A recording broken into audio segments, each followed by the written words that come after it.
Last question mula kay Vance Fernandez. Good afternoon, ma'am. Do you have any idea who is behind this tell-a-lie accusation? Duterte!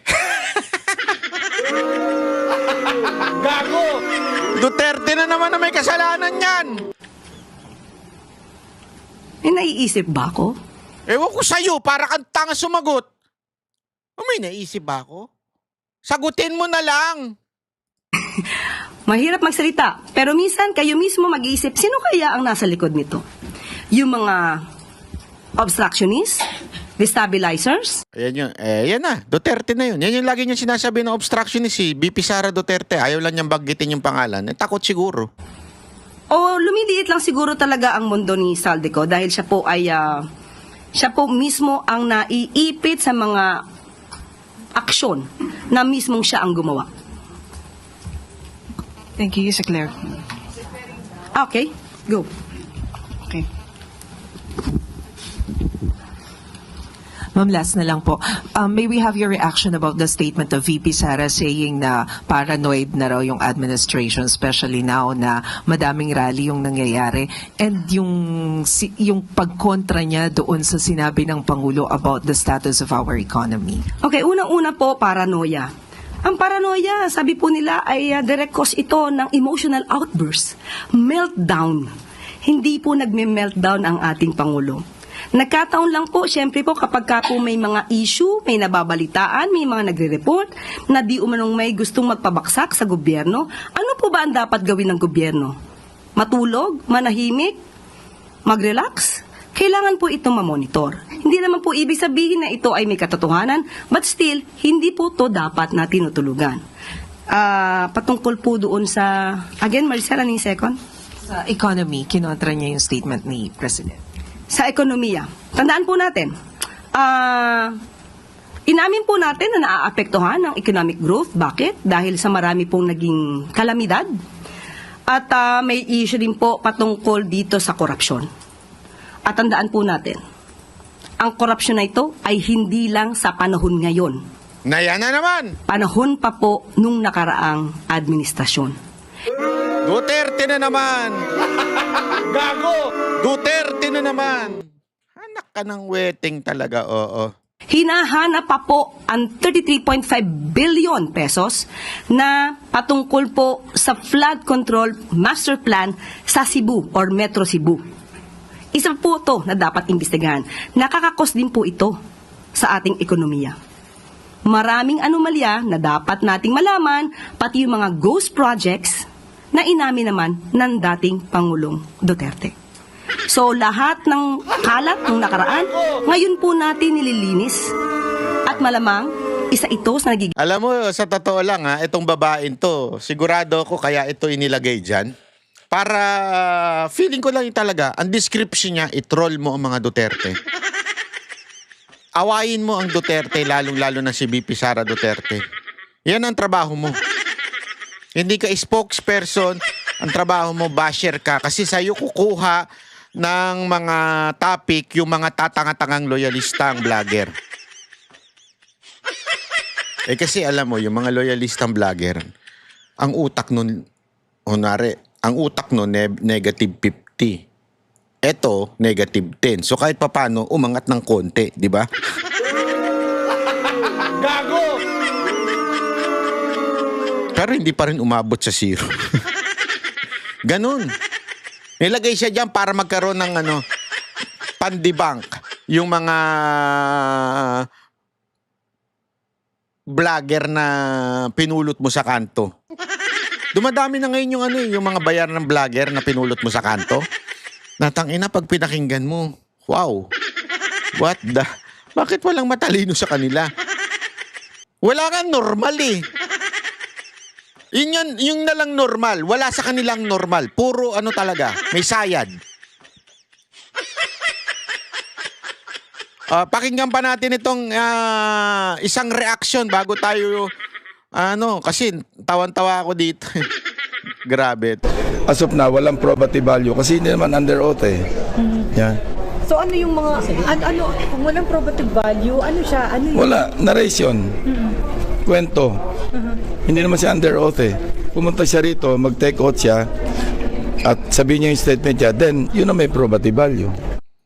Ayan. So, eto na nga, isa sa mga reaction ay eto pong si Pinky. Etong si Ping Lacson. Ping Lacson, alam mo, kahit pilit ninyong, sabi nga ni Marcoleta, anong drama ba yan? Yung pag-alis-alis mo pa sa Blue Ribbon, tapos babalik ka rin naman pala.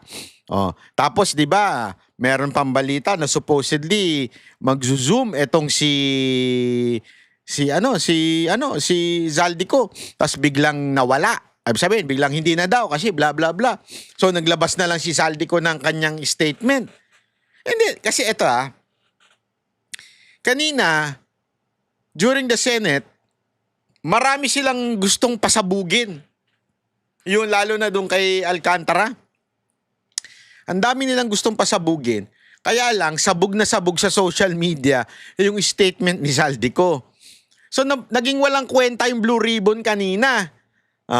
After, tinanong siya kung anong... hindi nga tinanong yung mga topic doon kanina sa loob ng Blue Ribbon. Ang tinanong kay Zaldico eh.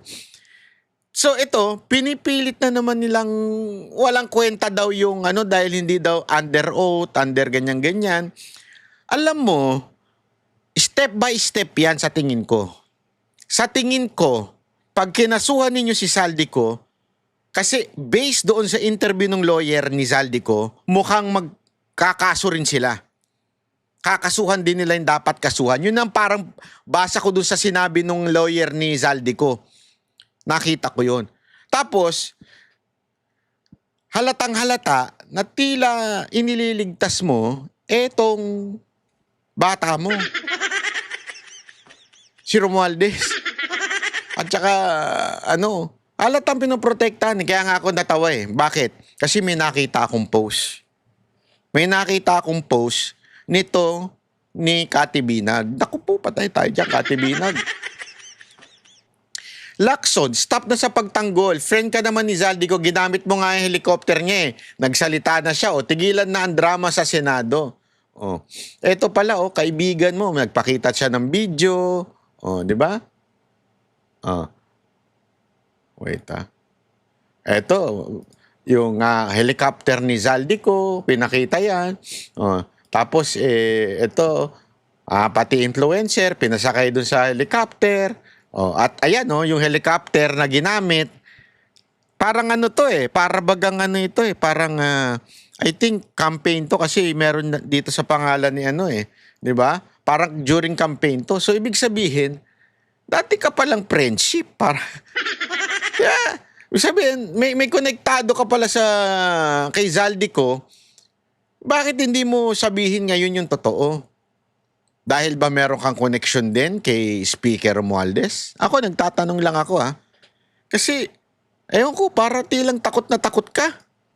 Kaya wala na naniniwala sa'yo. Hindi ko nga maintindihan. Nandiyan ka pa sa Blue Ribbon pero wala nang naniniwala sa sinasabi mo. Ayan kitang-kita na na ikaw ay talagang kaibigan nito kasi wala namang pahiram ka ng helicopter nang hindi ka kaibigan. Ito share lamang ni Cathy Binag. Hindi ko alam kung totoo ito, Cathy Binag.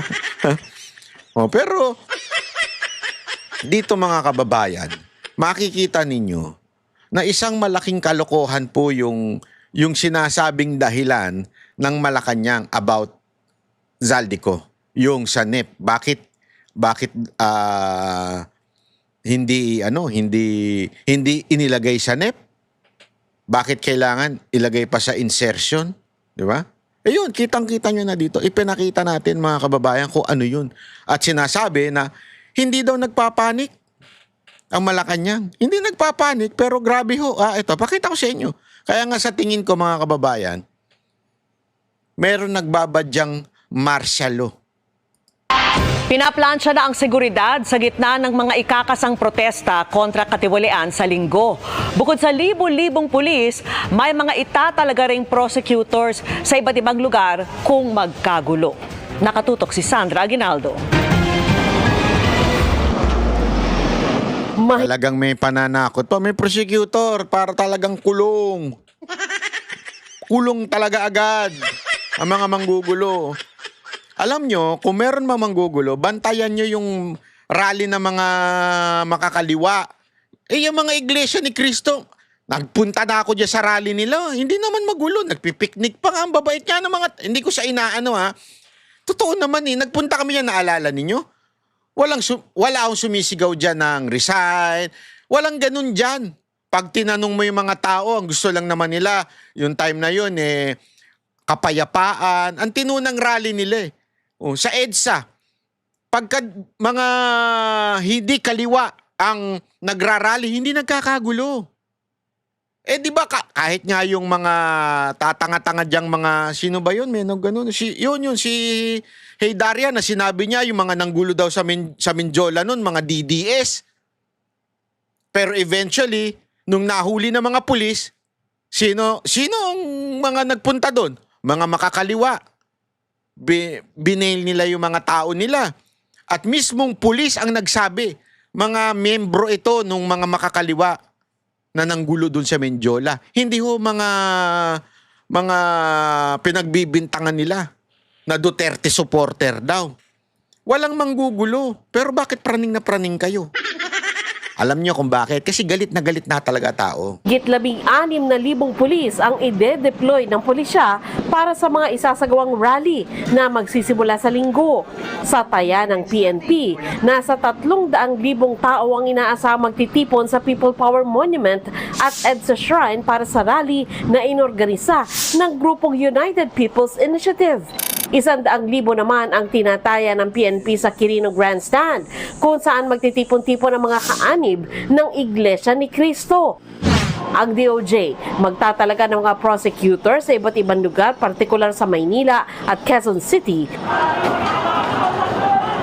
sakaling magkaroon ulit ng mga gulo gaya noong September 21 rally. Ang bantayan ninyo yung mga makakaliwa, ikulong nyo na kagad. Ang tagal know where this might, or we hope that it doesn't happen, but where it happens, we have our prosecutors ready on standby. Siniguro ng Armed Forces of the Philippines na tutulong sila sa PNP lalo kung may emergency.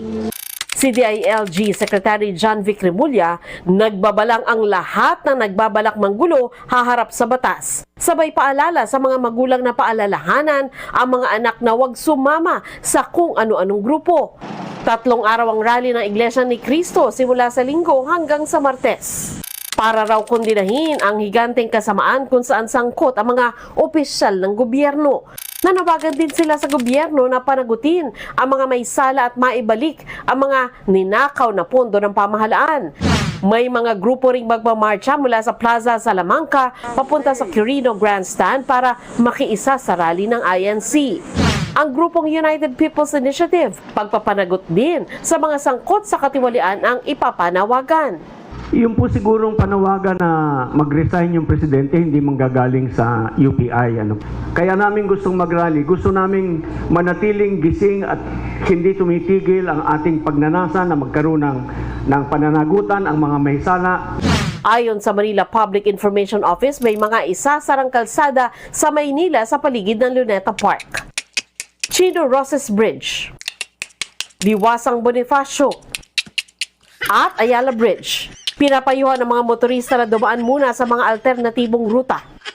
Makikisa ang PDP laban sa mga rally. We are mere participants. No? We're not the organizers of this, but we're organizing our party to take part. So kami po, ang balak ng PDP ay pumunta doon, mag-attend, makisama, makiisa. Para sa GMA Integrated News, Sandra Aguinaldo, Nakatutok, 24 Oras. Yun. So sama-sama tayo ha. Hindi tayo parte ng organisasyon na ito. Ako hindi ko kilala kilala ko lang dyan si Jimmy Bondok kasi ako nagturo kumanta sa kanya ng Let Me Be The One Pero yung iba hindi ko po kilala personal. Yung mga iba dyan kahit po sa iglesia hindi po ako related sa kasino man sa kanila. O dito man sa yung ano ba UPI ba yun? Hindi ko rin kilala, hindi ko nakakausap yan. Ang kilala ko lang si Jimmy, pero at the same time, hindi po ako participant. Ako po ay pupunta lamang doon para makipag-suporta sa mapayapa at legal na pag-voice out ng aking saloobin. Okay? At isa pang pupunta doon, mga kababayan. Naku po, palakpakan natin to. I see. Ayan, Gigi Delana, idol, yun. Sabi dito, ikakanta ko na lang. Yun. Ako po'y kakanta at makikilahok sa pagtitipon sa EDSA People Power Monument ngayong linggo, November 16. Sa People Power, EDSA ang punta ni Gigi Delana. Uy. Ako pupunta dyan para manood. Idol ko yan si Gigi Delana. Hindi totoo, galing-galing talaga niyan. Isa yan sa mga performer na favorite ko talaga. Gusto ko pong linawin, hindi po ako politiko, hindi po ako kumakampi, kumakalaban sa kahit sino. Ako po isang mga awit na lumaki rin sa hirap, isang anak na nangangarap lang na makatulong at makipagbigay ng konting ginhawa sa pamilya. Dati po wala naman ako lakas na loob o boses sa mundo, pero natutunan ko minsan kahit maliit lang ang pinangagalingan mo, kapag nagbigay ka ng puso, may maaabot pala. Yun. Kahit maliit. Kaya tayo mga kababayan, kung gusto natin, magdala tayo ng kartong-kartong chicharon o kaya ng tubig para sa mga kababayan natin. Walang maliit na tulong na hindi ito makakatulong sa ating kapwa. Kaya po, ako nariyan, hindi para makipag-away, kundi para magbigay ng sandaling katahimikan at pag-asa. Ramdam ko rin ang bigat na dinadala ng maraming Pilipino. Galing din po ako riyan. Hindi ko man alam ang lahat ng solusyon, alam ko po kung paano umawit mula sa puso. Yon! At kung may maibibigay man ako, iyon ay isang boses na nagdarasal para sa kapayapaan, pagkakaisa at pag-ahon ng ating bansa. Kaya ikakanta ko na lang ang aking damdamin yun. Kantaan mo ako. Isang munting alay mula sa isang simpleng babaeng nangarap para sa bansang patuloy ding nangangarap. Sana makaahon na ang Pilipinas. Ano kayang kakantahin nito ni Gigi Delana? Sana kumanta siya nung yung Please Release Me and Let Me Go. Pwede ba mag-request? Ilalagay ko sa tissue paper yon, tapos lagyan natin ng ng isang lapad. Request tayo ng Please Release Me ni Elvis Presley. Tapos i-dedicate mo yon kay Marcos at saka kay Romualdez. Please release me and let me go. 'Cause I don't love you anymore. Di ba? Ay, nako. Kita-kita po tayo dyan. Ako, pupunta ako sa EDSA. Pupunta ako sa grandstand. Bahala na kung saan mapunta. Basta pupunta lang ako para to show my support na tama na. Itigil na ang mga korap. Ikulong na yan, mga kulangot. Hindi. Huwag ganun na sigaw. Sa mga sa mga makakaliwa yun. Huwag ganun. Sa mga NPA yun .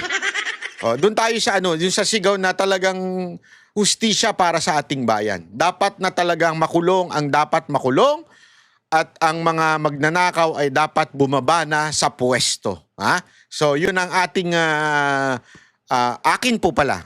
Para sa akin ito. Ito ay aking nais na sabihin sa pagpunta ko diyan. Hindi bilang isang organizer o bilang isang vlogger, kundi bilang isang mamamayang Pilipino na nagnanais na maayos na at umahon na ang bansang Pilipinas. At ang tanong, yun. Akala nyo nakalimutan ko. Ito ang tanong. Sa unang tatlong makakakuha ng sagot na merong tigpa 500 GCash. Ang tanong, sino ang kumanta ng Please Release Me? Yung aking kinanta na Please Release Me and Let Me Go. Kung sino una makasagot, merong panalo dyan na tig 500 GCash. Okay. Maraming salamat po. Ako po si Banat Bay at sana mga kababayan, mabuhay ang bansang Pilipinas. Magkita-kita ho tayo. Bye-bye! Kami ang boses ng masa, hindi natatakot. Katotohanan lang, di kami nalulunod. Walang bahid ng sismis, lahat ay totoo. Kahit sino ka pa, pag mali ka babanatan ka. Walang pinipili kulay, wala kaming kinikilingan. Basta para sa bayan, kami lalaban. Pag tama palakpakan, pag mali banatan. Di matitinag, di matatakot, para sa bayan tuloy ang sigaw. Sa harap ng kamera, walang halong takot. Mga baluktot, lahat kayo'y tutumba. Ang hustisya at totoo, yun lang ang mahalaga. Kahit sinong harang, di kami matitinag. Walang pinipiling kulay, wala kaming kinikilingan. Basta para sa bayan, kami lalaban. Pag tama palakpakan, pag mali banatan. Di matitinag, di matatakot, para sa bayan tuloy ang sigaw. Kung nasa tama ka, ikaw ay aming kasama. Pero pag mali ka, handa ka na bang mabasag? Banateros kami, walang inuunan. Dahil bayan muna, bago ang sarili.